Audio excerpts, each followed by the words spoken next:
میری گونگی ساس میرے پاس آئی اور مجھے اشارے کرنے لگی۔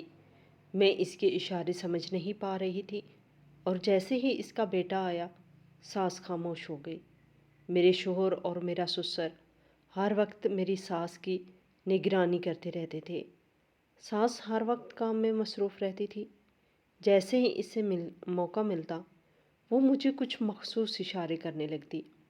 اب میرے دل میں کھٹکا ہونے لگا تھا۔ میں یوٹیوب پر اشاروں کی زبان سمجھنے لگی۔ ایک روز مجھے ان کے اشارے سمجھ آئے تو میرے پیروں تلے سے زمین نکل گئی، لیکن تب تک بہت دیر ہو چکی تھی۔ آج میری شادی تھی۔ مجھے ہال سے سیدھا ہی گاڑی میں بٹھا کر یہاں میرے سسرال لایا گیا۔ یہاں پر بہترین طریقے سے میرا استقبال کیا گیا۔ میری سیج تازہ پھولوں سے سجائی گئی تھی۔ میں دلہن کے کپڑوں میں ملبوس اس سب انتظام کو دیکھ رہی تھی جب میری ساس نے میرے کمرے کا دروازہ کھولا اور اندر داخل ہوئی۔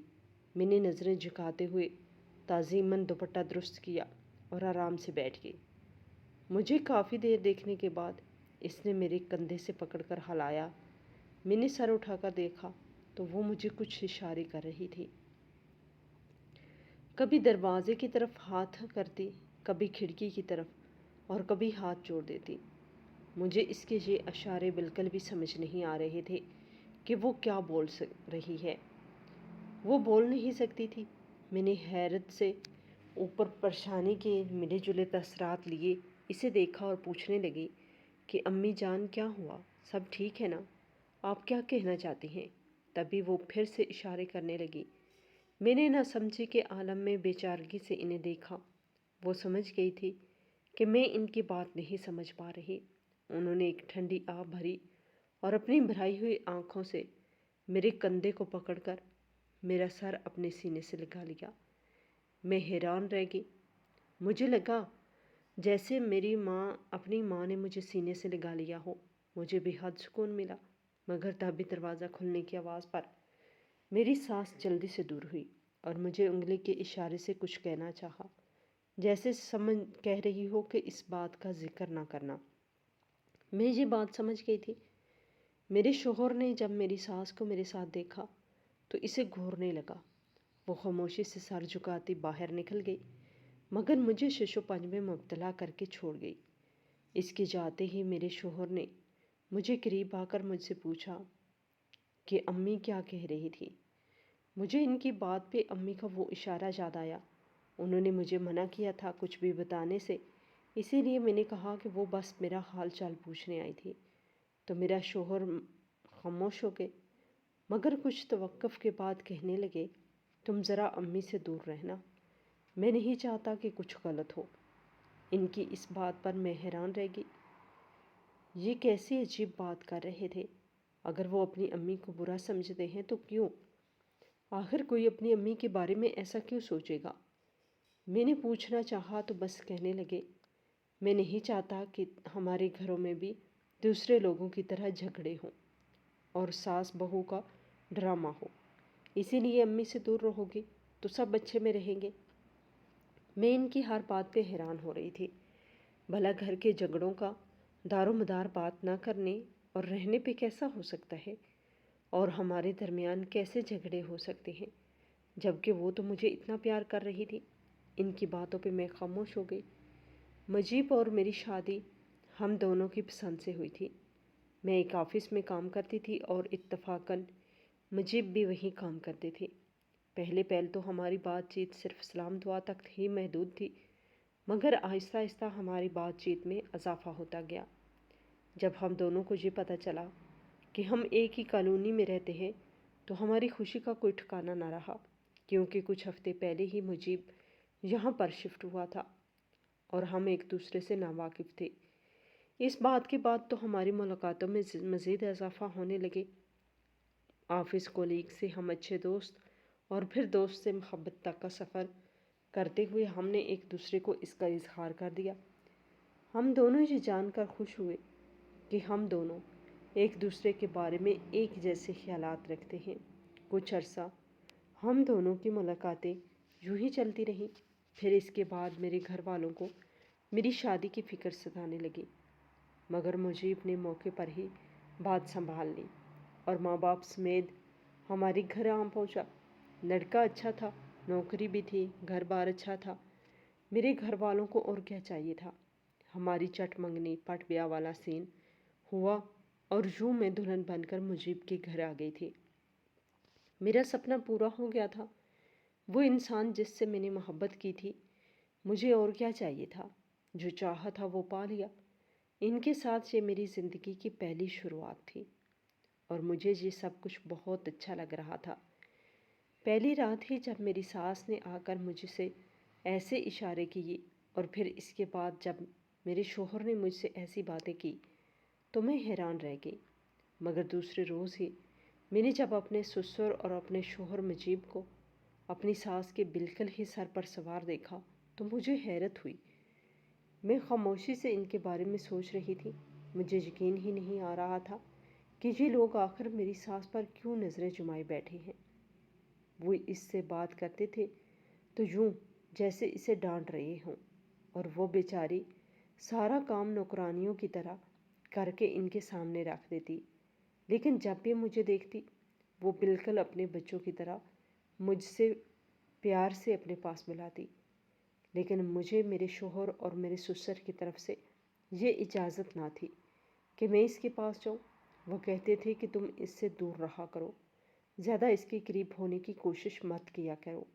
میں ان کی بات سن کر خاموشی سے ان سے دور ہی رہنے لگی، لیکن میری ساس جیسے ہی میرے قریب ہونے کی کوشش کرتی، میں دیکھتی کہ میرے شوہر اور میرے سسر ان پر نظر رکھے ہوئے ہوتے اور وہ اسے کسی نہ کسی کام سے باہر بھیجتے تھے۔ مجھے کہتے تھے کہ تم ان سے دور رہا کرو، ہم نہیں چاہتے کہ گھر میں کوئی لڑائی جھگڑا ہو یا پھر کوئی غلط کام ہو جائے۔ میں یہ دیکھ کر بالکل ہی حیران رہ جاتی۔ مجھے سمجھ ہی نہ آتی کہ یہ لوگ کیا کہتے ہیں، لیکن میری ساس موقع پاتے ہی مجھے ویسے ہی اشارے کرنے لگتی جیسے اس نے مجھے پہلی رات کیے تھے۔ کبھی وہ دروازے کی طرف ہاتھ کرتی، کبھی وہ دور چلے جانے کی بات کرتی، کبھی وہ ہاتھ جوڑتی تھی۔ مجھے سمجھ نہیں تھی کہ وہ کیا بات کرتی ہے۔ آہستہ آہستہ میں اس سب کی عادی ہوتی جا رہی تھی۔ میرے شوہر اور میرے سسر نے مجھے یہ بات کافی محسوس کروائی تھی کہ جیسے میری ساس ذہنی طور پر کسی دباؤ کا شکار ہو یا پھر وہ ذہنی طور پر بہت زیادہ خراب ہو چکی ہو، جسے کسی بات کی کوئی سمجھ نہ آتی ہو اور وہ ایسے ہی پاگلوں جیسی حرکت کرتی ہو۔ میں بھی اس بات کو سچ مان کر ان کے سامنے خاموش ہو جاتی۔ وہ مجھ سے کسی بات کے بارے میں ایسے اشارے کرتی تو میں خاموشی سے ان کے سامنے ہاں میں سر ہلا دیتی اور خاموش ہو جاتی، لیکن اسے سمجھ آتی کہ میں اس کی بات سنی انسنی کی ہے۔ کافی دنوں تک یوں ہی چلتا رہا۔ پھر اس کے بعد وہ مجھے ویسے ہی پیار کے ساتھ ملتی، لیکن اشارے کم ہو گئے تھے۔ میں بس انہیں پاگل ہی سمجھتی تھی، لیکن آہستہ آہستہ جب زندگی نے رواں ہونا شروع کیا تو میں نے مجیب سے ایک بار پھر سے آفس میں جاب کرنے کی اجازت چاہی۔ مجیب نے مجھے خاموشی سے گھر بیٹھنے کی بات کہی اور خود آفس کی طرف چلے گئے۔ انہوں نے مجھ سے کہا کہ میری غیرت اب گوارا نہیں کرتی کہ میری بیوی کمائے اور میں گھر میں بیٹھوں یا پھر میں اس کی کمائی کھاؤں۔ لوگ کیا کہیں گے؟ اس کی بات سن کر میں حیران رہ گئی۔ وہ شادی سے پہلے کیسی کیسی باتیں کرتے تھے، کہتے تھے کہ مجھے آزاد عورتیں پسند ہیں، لیکن اب وہ مجھے اس طرح سے گھر میں بٹھا رہے تھے۔ گھر کا سارا کام تو میری ساس ہی کرتی تھی، میں گھر میں سارا دن یوں ہی پڑی رہتی تھی۔ اب آہستہ آہستہ جب میں نے مجیب سے یہ کہا کہ میں اب گھر میں بور ہوتی ہوں تو مجھ سے کہنے لگے کہ میرا ٹرانسفر دبئی میں ہو رہا ہے اور میں تمہیں اپنے ساتھ لے جانا چاہتا ہوں۔ ان کی بات پر میں خوش ہو گئی تھی، میں تو ہواؤں میں اڑنے لگی تھی۔ وہ مجھے اپنے ساتھ دبئی لے کے جا رہے تھے، مجھے اور کیا چاہیے تھا؟ میں خوشی سے اچھل کود رہی تھی۔ اس روز بھی ویسے ہی میری ساس میرے قریب آئی اور میرے کندھے کو پکڑ کر مجھے وہی اشارے کرنے لگی۔ مجھے اس کے اشارے ایک بار پھر سے سمجھ نہیں آ رہے تھے۔ میں نے اپنا خیال جھٹک دیا اور خاموش ہو گئی۔ مجھے لگا کہ وہ پاگل ہے وہ ایسے خواہ مخواہ میں یہ حرکتیں کرتی رہتی ہیں، لیکن پھر آہستہ سے میرے دماغ نے کام کرنا شروع کیا۔ میں یہ سوچنے پر مجبور ہو گئی کہ اگر ان کا دماغی توازن ٹھیک نہیں تو پھر یہ گھر کا سارا کام کیسے کرتی ہیں، کیسے یہ سارے گھر کو سنبھالتے ہیں۔ کوئی بات تو ضرور ہے، ملک سے باہر جانے میں اب کچھ ہی روز رہ گئے تھے، لیکن مجھے آہستہ آہستہ یہ احساس ہو رہا تھا کہ جیسے میری ساس پاگل نہ ہو، وہ بالکل ٹھیک ہو اور مجھ سے کوئی بات کہنا چاہتی ہو۔ میرے باہر جانے کی بات سن کر وہ بار بار میرے قریب آنے کی کوشش کرتی، مجھے اکیلا پاتی تو مجھے ایک بار پھر سے اشارے کرنا شروع کر دیتی اور میرے سامنے ہاتھ جوڑنے لگتی۔ میں نہ سمجھی کہ عالم میں انہیں دیکھتی رہتی۔ اگلے مہینے کی 15 تاریخ تک ہمارے جانے کی آخری تھی اور اس مہینے کے ابھی 10 دن بھی رہتے تھے، کل ملا کے 25 دن ہی رہتے تھے اور مجھے ان 25 دنوں میں بہت سارے کام کرنے تھے۔ لیکن سب سے پہلا کام ابھی جو مجھے لگ رہا تھا وہ یہ تھا کہ میں اپنی ساس کے ان اشاروں کو سمجھنے کی کوشش کروں جو وہ مجھے پہلے دن سے ہی کر رہی ہیں۔ میں نے ایک روز یوں ہی بیٹھے بیٹھے ان کے ہاتھ میں کاغذ اور قلم تھمایا تو انہوں نے نہ میں سر ہلا دیا۔ اس کا مطلب تھا کہ وہ ان پڑھ ہیں، انہیں لکھنا نہیں آتا۔ میں یہ سوچ سوچ کر پریشان ہونے لگی۔ ان کے اشارے اب مزید پریشان کر رہے تھے۔ مجھے ان کی باتوں کو سمجھنا تھا۔ یہ تو میں جان ہی چکی تھی کہ پاگل ایسے اشارے نہیں کرتے۔ اس کے ساتھ یقیناً کچھ ہوا ہے یا پھر کوئی بہت بڑا راز، کوئی بہت بڑی بات ہے جو وہ مجھ سے شیئر کرنا چاہتی ہے۔ لیکن عموماً ایسا ہوتا کہ جب بھی وہ میرے قریب آتی یا پھر مجھے کوئی اشارہ کرتی تو میرے شوہر اور میرے سسر فوراً ہی ہمارے سر پر مسلط ہو جاتے اور مجھے اس سے دور رکھنے کی ہر ممکن کوشش کرتے۔ میں اس کے اشاروں کو سمجھنا چاہتی تھی۔ کافی دنوں تک میں اس بارے میں سوچتی رہی کہ میں ان کے اشاروں کو کیسے سمجھوں۔ چھوٹے موٹے اشارے تو مجھے سمجھ میں آ جاتے تھے، لیکن جیسے یہ بڑے اشارے کرتی تھی ان کی مجھے سمجھ نہیں آتی۔ میرے پاس موبائل فون تھا۔ میں نے ایک روز ایسے ہی یوٹیوب پر بیٹھے بیٹھے کچھ سرچ کرنا شروع کر دیا۔ کافی دنوں تک مجھے یوٹیوب پر کوئی ایسی ویڈیو نہ ملی جس سے میں اشاروں کی زبان سمجھنے میں کچھ جانتی۔ میں تقریباً ایک ہفتے تک اس چیز کو سرچ کرتی رہی۔ پھر ایک دن میرے سامنے ایک ویڈیو آ گئی جس میں اشاروں کی زبان سمجھنے کے لیے کلاسز دی جانی تھی۔ یہ میرے مطلب کی ویڈیو تھی۔ میں نے اب ان کلاسز کو روزانہ ہی دیکھنا شروع کر دیا۔ روزانہ رات کے وقت جب میں فری ہوتی تو میں وہ ویڈیو لگاتی، کانوں میں ہینڈ فری لگا لیتی اور ویڈیو دیکھنا شروع ہو جاتی۔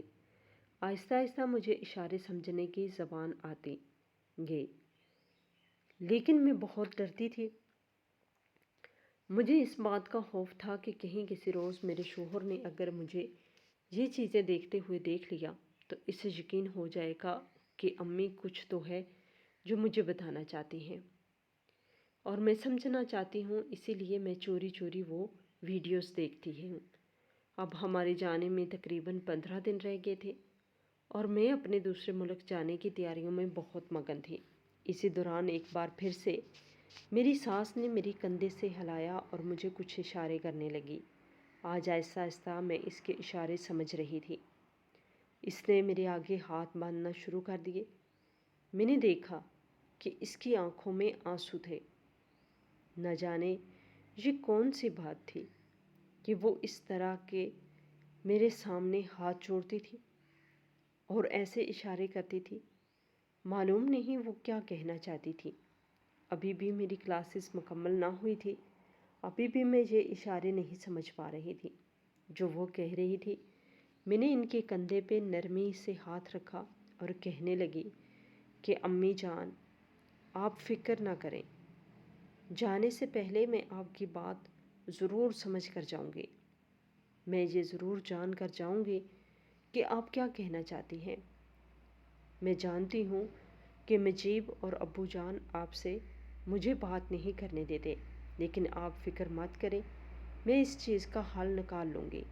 یہ کہتے ہوئے میں نے اپنی ساس کی طرف دیکھا تو وہ تشکر بری نگاہوں سے میری طرف دیکھ رہی تھی اور پھر مجھے ایک بار پھر سے سینے سے لگا لیا، جیسے ایک بار پھر سے مجھے سکون ملنے لگا۔ مجھے یوں لگا جیسے میری اپنی ماں نے مجھے سینے سے لگا لیا ہو۔ اب تو میں نے پکا ارادہ کر لیا تھا کہ 2 دن میں ہی یہ ساری کلاسز ختم کر لوں گی اور پھر امی کی ساری بات سمجھ جاؤں گی۔ میں نے اب دن دیکھا نہ رات، آرام سے بیٹھی وہی کلاسز سننے لگی۔ میری ساس مجھے اشارہ کرتی تھی، کبھی دروازے کی طرف کبھی کھڑکی کی طرف۔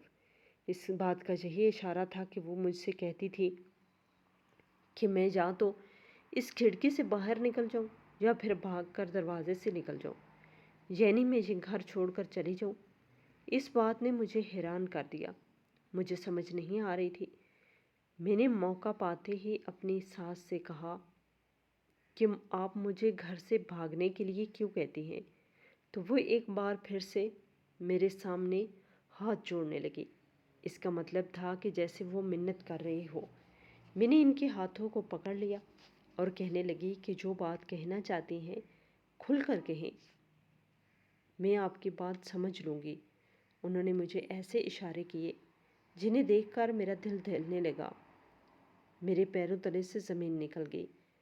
کبھی وہ آہستگی سے کام کرنا شروع ہو جاتی اور پھر ادھر ادھر دیکھ کر کوئی نہ کوئی چیز چرانے کی کوشش کرتی اور پھر یہ اشارے کرتی اور اس کمرے میں لگی مجیب اور ابو جان کی تصویروں کی طرف اشارے کرتی۔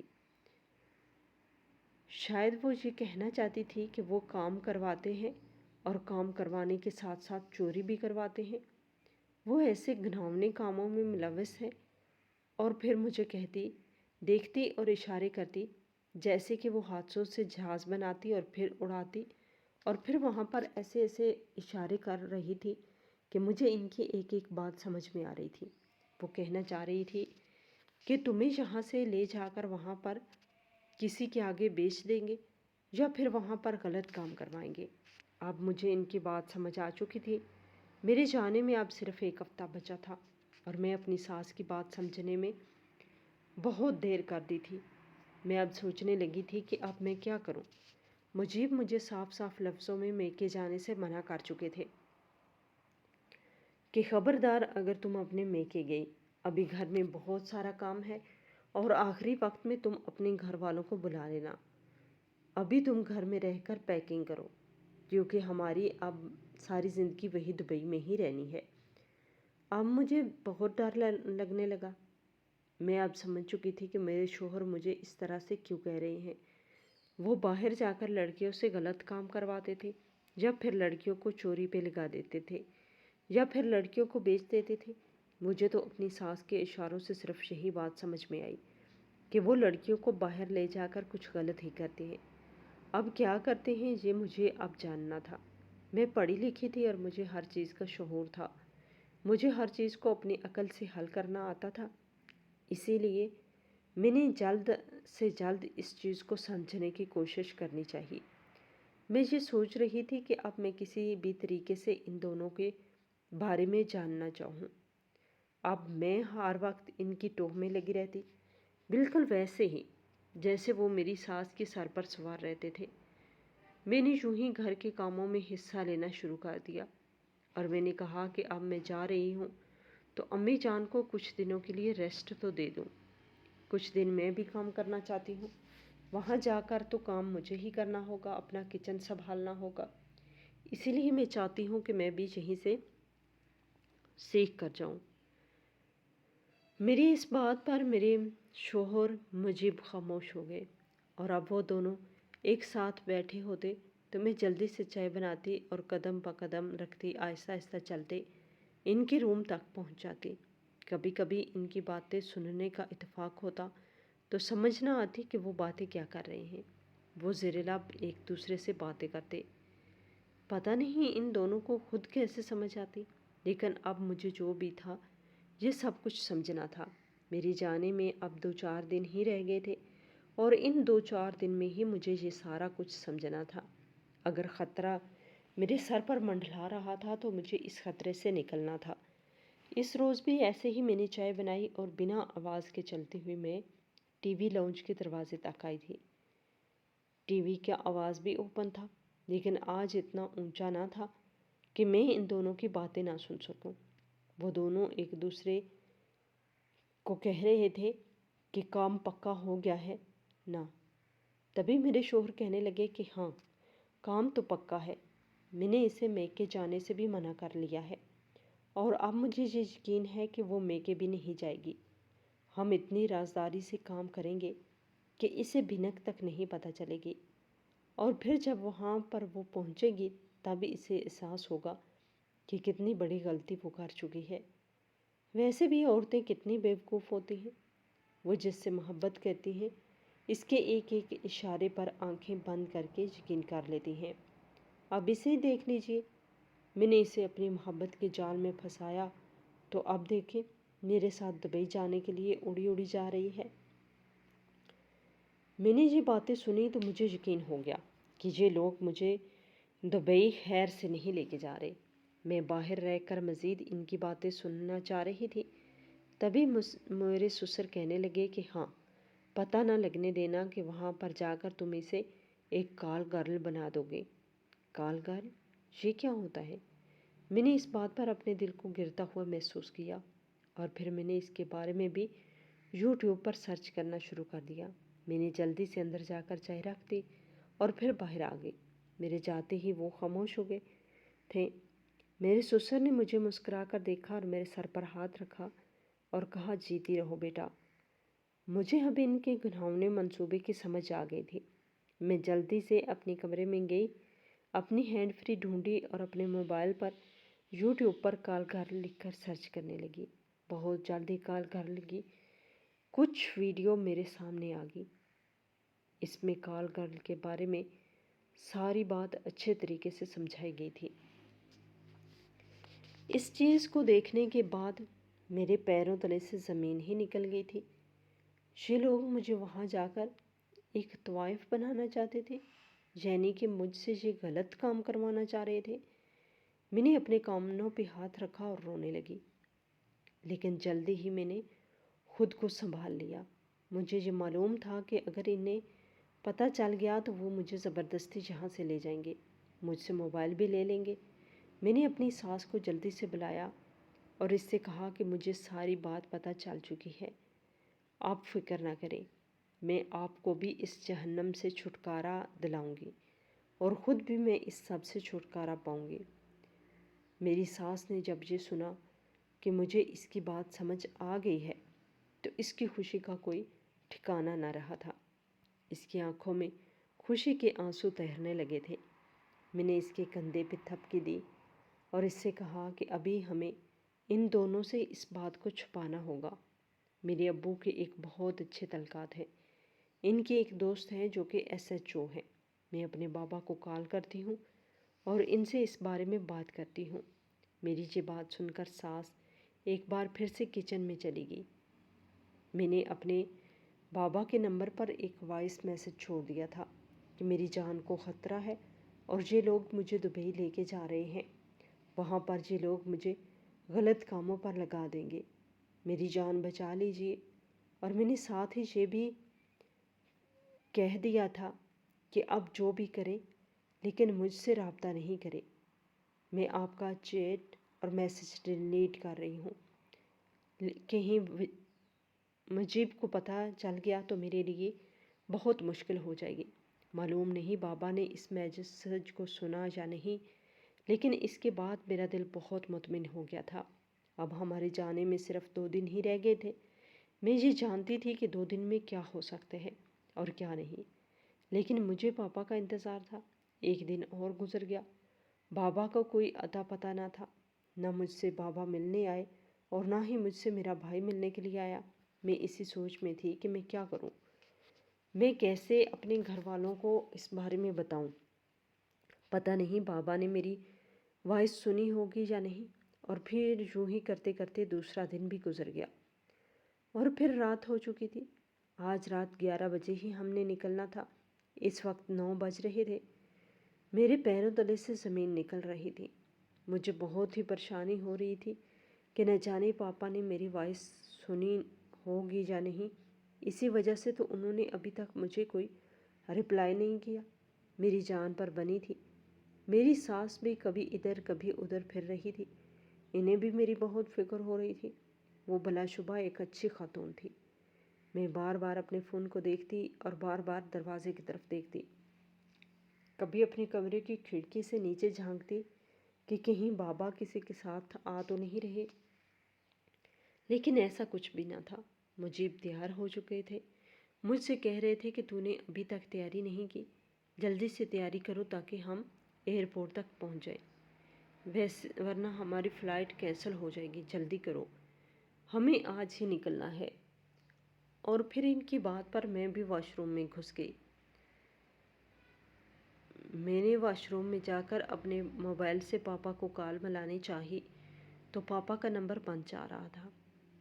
میں ادھر ادھر پھرتی ہوئی باتھ روم میں منہ دھو رہی تھی اور نہ ہی کپڑے چینج کر رہی تھی۔ میرے تو دل میں صرف ایک ہی کھٹکا تھا کہ اب میرے ساتھ کیا ہوگا۔ میری زندگی خراب ہونے جا رہی تھی۔ تبھی باہر سے کچھ لوگوں کی آوازیں آنے لگی۔ مجھے شور کی آواز سنائی دی تو میں بھاگ کر باہر نکلی۔ میرے شور ابھی تک کمرے میں تھے۔ وہ مجھے سے یہ باہر نکلتا دیکھ کر چونک گئے، کہنے لگے کہ کیا ہوا، تم ابھی تک تیار نہیں ہوئی؟ میں نے کہا باہر کس چیز کا شور ہے؟ تبھی وہ بھی شور پر باہر نکلے۔ ہم نے باہر جا کر دیکھا، باہر ایک پولیس موبائل کھڑی تھی اور ہمارے گھر کو چاروں طرف سے پولیس گھیر چکی تھی۔ میرے بابا اور ان کے دوست عمران انکل وردی میں ملبوس ہمارے گھر کی دہلیز پہ کھڑے تھے، یعنی میرے سسر اور میرے شوہر کو اب چاروں طرف سے گھیر لیا گیا تھا۔ وہ اب کہیں بھاگ نہیں سکتے تھے۔ تبھی میں بھاگ کر اپنے بابا کے سینے سے لگ گئی اور رونے لگی۔ میرا وہ ضبط جو میں کئی دنوں سے کر کے بیٹھی تھی ٹوٹ گیا تھا۔ میری آنکھوں سے آنسو بہہ رہے تھے، بہتے چلے جا رہے تھے۔ میں نے اپنی ساس کا ہاتھ پکڑا اور اسے بھی اپنے قریب ہی لے آئی۔ میرے بابا نے مجھے دلاسا دیا کہ فکر مت کرو بیٹا، میں تمہارے ساتھ ہوں، تمہارے انکل بھی تمہارے ساتھ ہیں۔ تبھی میرے شوہر اور میرے سسر کے ہاتھوں کے طوطے اڑ گئے اور وہ پچھلے دروازے سے بھاگنا چاہ رہے تھے، لیکن وہاں پر بھی کچھ سپاہی تعینات کر دیے گئے تھے۔ میں نے بابا سے پوچھا کہ اتنی دیر کیوں لگی؟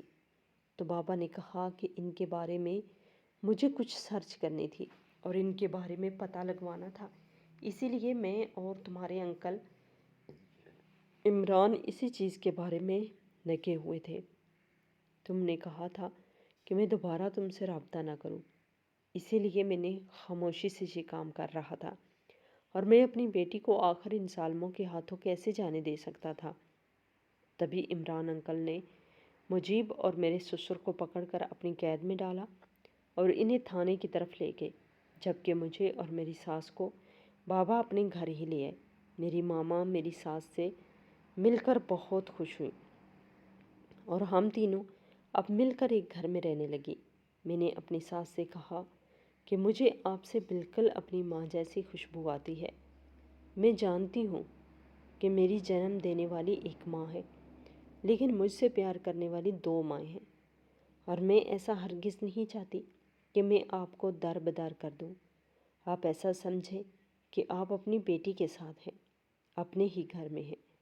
جبکہ مجیب اور میرے سسر کو جیل میں ڈال دیا گیا تھا، ان کو رنگے ہاتھوں پکڑ لیا گیا تھا، اور وہ جو بیگ آفس سے تیار کر کے لائے تھے وہ کوئی عام بیگ نہ تھا، بلکہ اس میں اسمگلنگ کی چیزیں تھیں، اور یہ سب کچھ دیکھ کر پولیس نے ان پر کیس اور مضبوط کر دیا تھا، اور اب وہ پولیس سے پیچھا نہیں چھڑوا سکتے تھے۔ میری مجیب سے خلا لے لی گئی اور میں اپنی زندگی میں ایک بار پھر سے خوش ہو گئی۔ خدا تعالیٰ نے مجھے ان لعنتی بندوں سے آزادی دے دی تھی اور ایک ماں جیسی ساس بھی دے دی تھی، جسے میں نے اپنی خالہ کے طور پر اپنے گھر میں متعارف کروا دیا تھا، اور وہ مجھ سے بہت پیار کرتی تھی۔ اس کے بعد کبھی بھی مجیب اور میرے سسر کا سایہ ہماری زندگی میں نہ پڑا تھا۔ میں اللہ تعالیٰ سے اب یہ دعا اور شکر ادا کرتی ہوں کہ خدا نے میری زندگی بچا لی تھی۔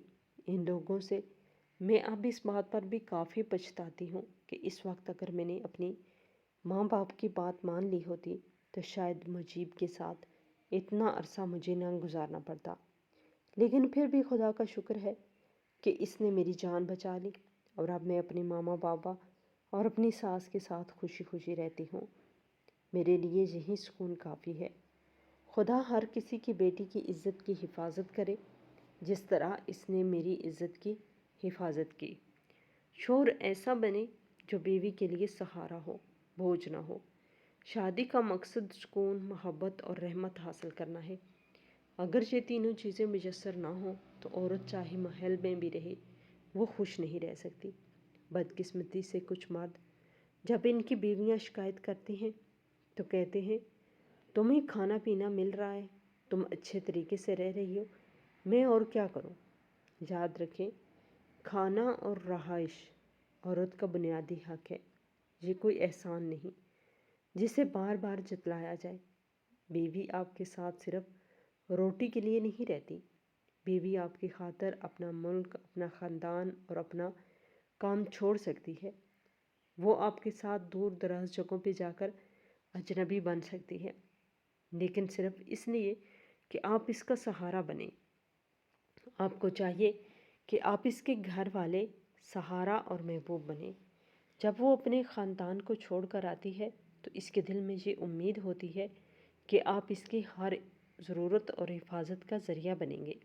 عورت کو محبت، توجہ، احترام اور حوصلہ افزائی چاہیے۔ اس سے بات کریں، اس کی رائے کو اہمیت دیں اور اس کی شخصیت کو کبھی کمتر نہ سمجھیں۔ عورت کبھی بھی طلاق کا مطالبہ نہیں کرتی جب تک کہ اسے محسوس نہ ہو کہ اس کا شوہر، جسے اس نے دنیا کے سامنے چنا، اس کے حقوق اور عزت کا خیال نہیں رکھ رہے۔ کسی نے بزرگ سے پوچھا کہ انہوں نے اپنے بیٹے کو شادی کے وقت کیا نصیحت کی۔ انہوں نے کہا کہ بیٹا، یہ عورت اپنے والدین، بھائی اور بہن کو چھوڑ کر صرف تمہارے لیے آئی ہے، تو تم اس کے لیے سب کچھ بنو۔ شوہر ایسا بنے جو بیوی کے لیے سہارا ہو، بوجھ نہ ہو۔ ناظرین، آپ کو ہماری آج کی یہ کہانی کیسی لگی؟ کمنٹ باکس میں اپنی رائے کا اظہار ضرور کریں۔